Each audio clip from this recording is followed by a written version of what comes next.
Next question. Well, I have to put my password in because it's been so long because my camera died. Everything's fine. What's your favorite worship song? Oh, Nicky Leonti, Shoelaces. This person asks, how do you open yourself up to trusting God's voice again when you feel like something He brought into your life only ended in heartbreak? Such a good question. So what do we do when we're praying for something and God doesn't answer it in the way we thought? I think what I do is I continue to trust that He knows what He's doing. For me, I can find hope and I can find trust today in knowing that I have a God that's in my tomorrow. And even when I'm not there yet and I don't know what the future will bring and I don't understand why something in my life has happened, I can trust that I will maybe one day. And again, on the days I can't even bring myself to look to the future, those are the days I remind myself that I have a God that's in my yesterday. And I remind myself of the things that He has been faithful in. And I remind myself of the prayers He has answered. And I remind myself of the times that didn't make sense back then, but make sense today. It's not that I heard wrong. It's not that you heard Him wrong. Sometimes it's just important to remind ourselves that even when this piece doesn't make sense, it's part of a much bigger puzzle, that even if we don't ever get to see the puzzle completed, our God sees it. It's been a year since freedom from a setback, but in so many ways I currently don't feel free, I feel stuck. The last few weeks I've realized I'm angry at God. In my head I know that He's good, but in my heart it's not agreeing. What can I do to feel unstuck? He knows what He's doing, right? Yeah, He does. But that doesn't mean sometimes our heart is confused about that. I think the biggest thing I would say in so many of these is it's really good to get help. Again, therapy was huge for me. My therapist was a Christian, and it was important for me to be able to process some of these feelings rather than just bottle them up. And that's where I started to feel stuck, when I wasn't processing or getting these emotions out. The other thing I'd say is God can handle you being hurt and angry and sad and mad and disappointed and lonely. The danger is when we separate ourselves from God because we feel hurt. I remember in my season of being hurt and confused and feeling stuck, I didn't forfeit spending time with God.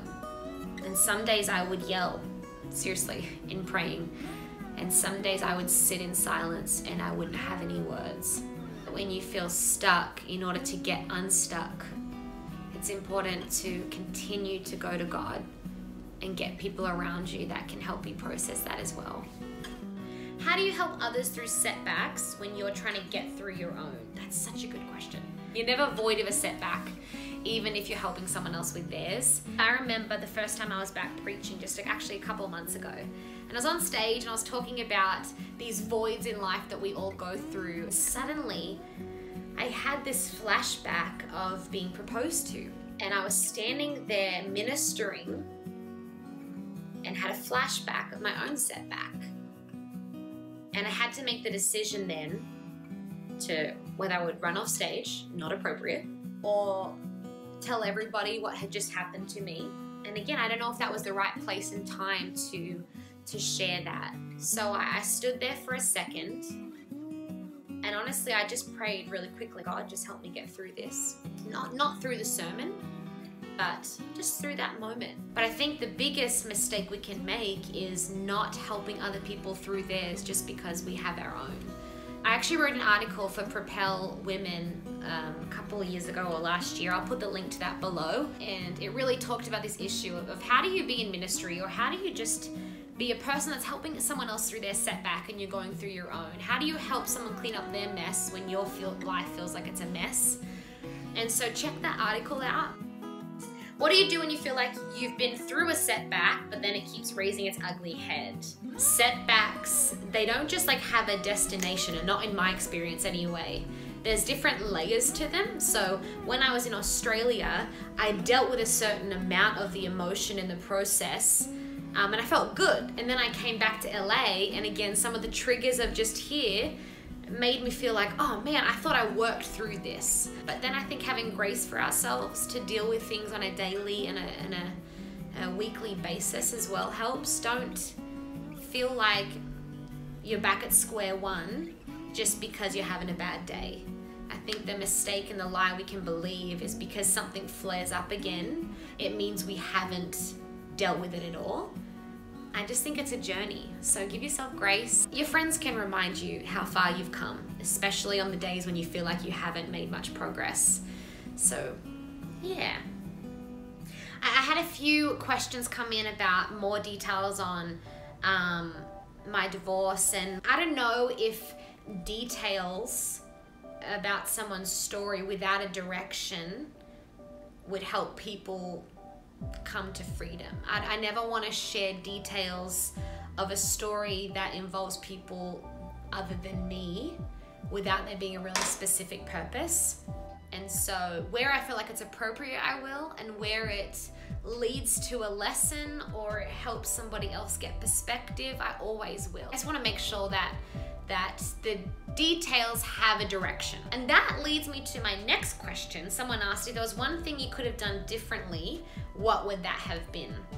I would just have taken my time and not be so afraid to have some confrontational conversations going into it. And I think one of the things I've learned is that red flags in relationships are not a decoration. They're not like a color scheme. They need to be taken seriously. Maybe that can help you if you're in a relationship and it's moving quite quickly, but there is some niggling things that you feel like you need to ask and things that need to be worked through. Awkward conversations on this end can save us from devastation on the other side of things. That's what I would say. What do you do when you feel like all hope is gone? How do you get back up when you feel lost in that? Man, that's real.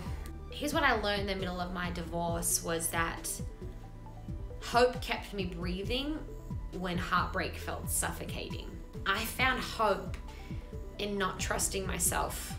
I know that sounds weird. When you realize that you don't have what it takes, you can finally let go and trust a God that does, and has proved it to you in the past and promises that he will prove it to you in the future. Okay, so I tried to film that 3 times. I hope that this camera got what I needed to be able to edit this for you. I'm sorry if it's a little choppy because, well, I've been trying to film for the last few hours and my camera hasn't really been taking notice. Okay, next week I will be back with a new theme, a new video, a new me. No, same me. Definitely new camera though, because that thing sucks. Till then, have a great week and I will see you soon. Bye.